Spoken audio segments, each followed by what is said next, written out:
Isipin mong ipinapadala mo ang anak mo sa paaralan araw-araw, dala lamang ang pag-asa, isang notebook, at mga pangarap, pero pagdating sa silid-aralan, siksikan sila, 100 estudyante sa silid na para lang sa 40.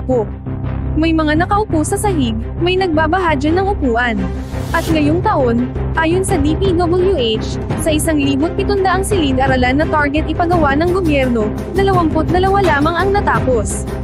Isang estatistikang hindi lang nakakagulat, nakakagalit. Isa itong malinaw na ebidensya ng pagkabigo ng pamahalaan, ng sistemang nilalamon ng katiwalian, kabagulan, at kawalan ng malasakit. Habang bilyon-bilyong piso ang inilalabas taon-taon para sa edukasyon, ang mga bata ay nag-aaral pa rin sa mga barong-barong na silid at lumang gusali. Hindi lang ito usapin ng delay o proyekto. Isa itong larawan ng gobyernong marunong magtayo ng dahilan pero hindi ng silid-aralan. Isang matinding kabiguan ng pamahalaan. Ayon sa Department of Public Works and Highways, DPWH, sa 1,700 target na silid-aralan para sa 2025, 22 pa lamang ang natatapos. Ibig sabihin, mahigit 1% lang ang nagawa. Isang kahihiyan sa bansang inuulan ng buwis at pangako. Ang mismong kalihim ng DPWH, si Vince Dizon, ay umamin na napakababa ng bilang na ito. Ngunit ang ganitong kabagulan ay hindi bago. Taon-taon na lang itong kwento, maraming plano, maraming pangako, pero sa dulo, puro ongoing at not yet started ang mga proyekto.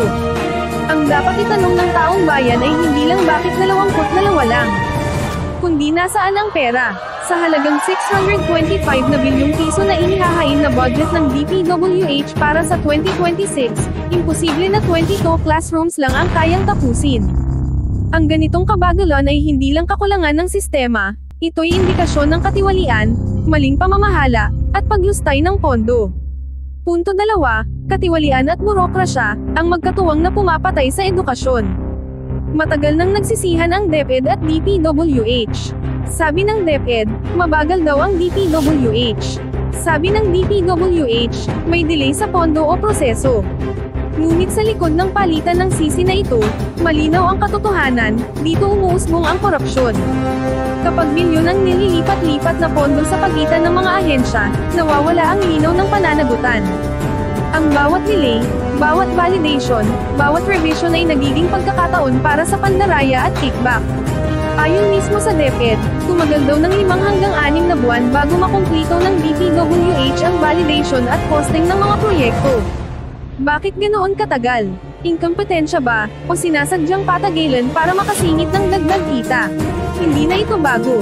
Paulit-ulit na tayong nakaririnig ng ghost projects, overpricing, at paboritong contractor ng mga politiko. Ang resulta, sira-sirang silid, atrasadong proyekto, at kabataang nakaupo sa ilalim ng puno. Habang ang mga opisyal ng gobyerno ay komportableng nakaupo sa opisina, ang mga estudyante ay nagbuhusa sa kakulangan ng silid. Punto 3, maling prioridad, mas inuna ang flood control kaysa silid-aralan. Ibinunyag ni Senador Sonny Angara na mas pinonyohan ng DPWH ang mga flood control projects kaysa sa pagpapatayo ng mga silid-aralan. Isang malinaw na patunay ng maling prioridad ng pamahalaan.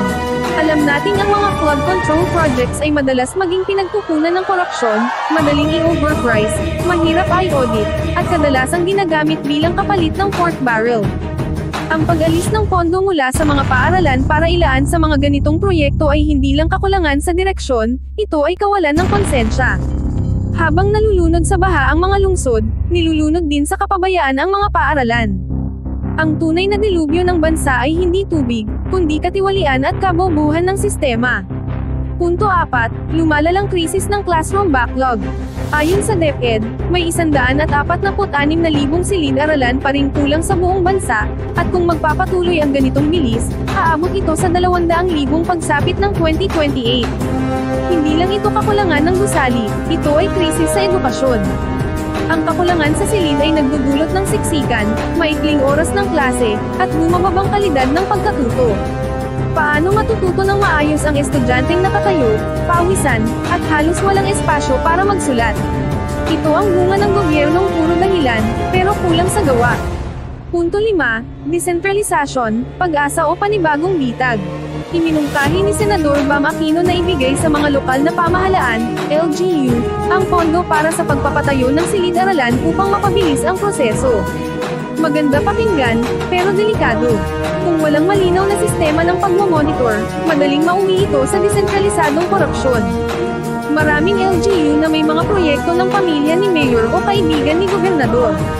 Kapag walang tamang auditing, ang classroom project ay nagiging campaign material o negosyo ng mga politiko. Kung gagawin itong pulisya, dapat may public transparency system, independent auditing, at komunidad na nakabantay. Kung hindi, lilipat lang ang korupsyon mula sa Maynila papunta sa mga munisipyo. Punto 6. Ang pagyayabang ng Administrasyong Marcos, tunay o ilusyon. Ipinagmamalaki ng DepEd na sa ilalim ng Administrasyong Marcos mula Hulyo taong 2022 hanggang Hulyo taong 2025, nakapagpatayo raw sila ng 22,092 classrooms at nabawasan ang backlog mula 165,000 tungo sa 146,000. Ngunit kailangang suriin ito ng mabuti. Ilan dito ang talagang bago, at ilan ang dating proyekto lang na tinapos nila. Ilan ang simpleng renovation at hindi bagong silid. At higit sa lahat, totoo ba talaga ang mga bilang na ito? Kung ganito karami ang natapos, bakit patuloy pa ring nagrereklamo ang mga guro at estudyante ng kakulangan ng silid? Bakit may mga batang nag-aaral pa rin sa ilalim ng puno o sa tent? Dahil sa gobyernong ito, ang mga numero ay para sa press release, hindi para sa katotohanan. Punto 7. Ang bulok na sistema, politika bago ang tao. Ang ugat ng lahat ng ito ay kultura ng politika. Ang pagpapatayo ng silid-aralan ay hindi na serbisyo, kundi instrumento ng pagpapasikat. Bawat groundbreaking ay may tarpaulin, bawat ribbon cutting ay may politiko sa gitna. Ang proyekto ng bayan ay nagiging proyekto ni mayor o ni congressman. Mas masahol pa, ang mga kontratista ay kadalasang kaalyado o kamag-anak ng mga opisyal. Ang mga bidding ay palabas lang, at ang kalidad ng mga materyales ay kaduda-duda. Kaya hindi nakapagtataka kung bakit may mga silid na nabubulok agad kahit bago pagamitin. Ito ay hindi simpleng kapabayaan, ito ay katiwalian na ginawang normal. Punto 8. Pananagutan at reforma, ang tanging daan pasulong. Panahon na upang maningil. Ang mamamayang Pilipino ay may karapatang humingi ng transparency at resulta. 1. Ilathala online ang lahat ng proyekto sa silid-aralan, kasama ang budget, kontratista, at progress report. 2. Magkaroon ng independent auditing body na tutok sa edukasyon, hiwalay sa DPWH. 3. Itaguyod ang whistleblower system para sa mga empleyadong gustong magulat ng anomalya.